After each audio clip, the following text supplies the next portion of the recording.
अभिप्रेरणा की प्रत्याशा विचारधारा का अध्ययन करेंगे। Expectancy theory of motivation. अभिप्रेरणा की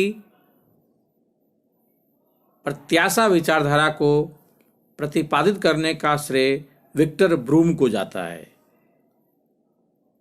प्रत्याशा विचारधारा के अनुसार कोई व्यक्ति किसी निश्चित तरीके से कार्य करने के लिए तभी अभिप्रेरित होता है जब उसे यह विश्वास हो कि उस तरीके से कार्य करने से उसे प्रत्याशित परिणाम या पुरस्कार प्राप्त होगा, और दूसरा, वह पुरस्कार उसकी आवश्यकता को संतुष्ट करने के लिए महत्वपूर्ण है।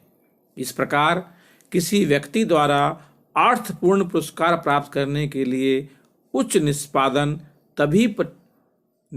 निष्पादन हेतु तभी प्रयत्न किया जाएगा जबकि उसके द्वारा उच्च स्तरीय निष्पादन किया जाना संभव है, और उस उच्च स्तरीय निष्पादन से अर्थपूर्ण पुरस्कार की प्राप्ति होती है जो कि उसकी आवश्यकता की संतुष्टि में सहायक है। इस विचारधारा के अनुसार व्यक्ति की अभिप्रेरणात्मक शक्ति या स्तर का निर्धारण इस प्रकार होता है। अभिप्रेरणात्मक शक्ति या स्तर बराबर प्रत्याशा गुणे माध्यमता गुणे संयोजकता। प्रत्याशा एक्सपेक्टेंसी। प्रत्याशा का अर्थ व्यक्ति का यह मानना है कि वह अपने प्रयत्न द्वारा सफल निष्पादन कर सकता है, अर्थात उसके प्रयत्न उसे सफल निष्पादन की ओर ले जाएंगे। माध्यमता इंस्ट्रूमेंटलिटी। माध्यमता का आशय व्यक्ति का यह विश्वास कि उसके इस सफल निष्पादन के द्वारा नियत परिणामों या प्रतिफलों की प्राप्ति होगी।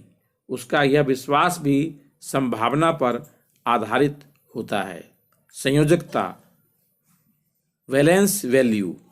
संयोजकता का अर्थ है कि व्यक्ति नियत परिणामों या प्रतिफलों को कितना मूल्यवान मानता है, उसे वरीयता देता है, अर्थात उसे कितना चाहता है। व्यक्ति की संयोजकता भिन्न भिन्न पुरस्कारों के प्रति भिन्न भिन्न हो सकती है। कुछ व्यक्ति मौद्रिक पुरस्कारों या प्रतिफलों को वरीयता दे सकते हैं, तो कुछ गैर मौद्रिक प्रतिफलों को, जैसे शक्ति, स्वतंत्रता, मान्यता, उन्नति इत्यादि, यह व्यक्ति की अपनी जरूरतों और मूल्यों पर निर्भर करता है। प्रत्याशा विचारधारा को समझने के लिए 3 बातों के बीच आपसी संबंध को समझना जरूरी है। पहली बात है प्रतिफल वरीयता। व्यक्ति नियत परिणाम या प्रतिफल को कितना महत्व देता है। दूसरा, निष्पादन और प्रतिफल के बीच संबंध। व्यक्ति को इस बात पर कितना विश्वास है कि वह अपने उच्च स्तरीय निष्पादन के द्वारा वांछित प्रतिफलों की प्राप्ति कर सकता है। तीसरा, प्रयास और निष्पादन के बीच संबंध।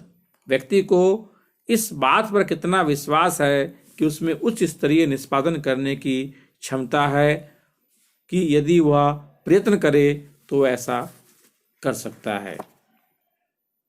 इस प्रकार प्रत्याशा विचारधारा यह स्पष्ट करती है कि उच्च स्तरीय अभिप्रेरणा तभी होगी जब व्यक्ति को यह विश्वास होता है कि प्रयत्न एवं निष्पादन में, निष्पादन एवं प्रतिफल में और प्रतिफल एवं संतुष्टि में प्रत्यक्ष संबंध है।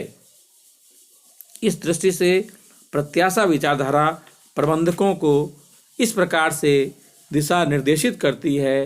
पहला, प्रबंधकों को उन प्रतिफलों की रूपरेखा बनानी चाहिए जिन्हें कर्मचारी महत्व देते हैं। दूसरा, निष्पादन स्तर को मात्रा, गुणवत्ता और लागत के मानकों के संदर्भ में परिभाषित करना चाहिए। तीसरा, प्रत्याशित प्रतिफलों और वांछनीय निष्पादन के बीच तालमेल होना चाहिए। चौथा, संयोजकता, प्रत्याशा और माध्यमता के संबंध में कर्मचारियों के विश्वास को प्रबंधकों द्वारा प्रभावित किया जा सकता है। और पांचवा, प्रबंधकों द्वारा प्रतिपुष्टि। प्रणालियों की संरचना इस तरह से करनी चाहिए ताकि उन्हें जानकारी मिल सके कि कर्मचारीगण अपनी आवश्यकताओं, कार्य और कार्य वातावरण के बारे में क्या सोचते हैं। इससे संबंधित सूचनाओं के आधार पर अभिप्रेरणात्मक प्रणाली को सुधारा जा सकता है।